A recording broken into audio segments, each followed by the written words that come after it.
guys, welcome back to my channel. So today we are going to see something new. So wait, hold on, did you just see the name of the tool?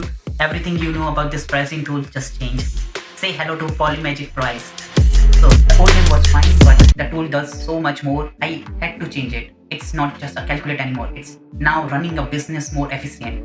Here is a breakdown about the name. It's more versatile. Poly means handles multiple currencies and platform instantly.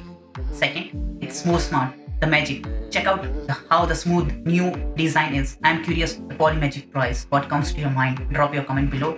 I am willing to read your comments. So welcome to this masterclass. This is the big update, PolymagicPrice version 1.3. So this isn't feature tool.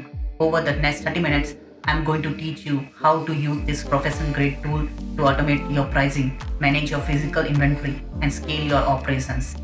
We will go into deep into the back logic, how the app handles the data, and I will give you the business consideration you need to stay profitable. If you're ready to stop guessing and start knowing, let's get started.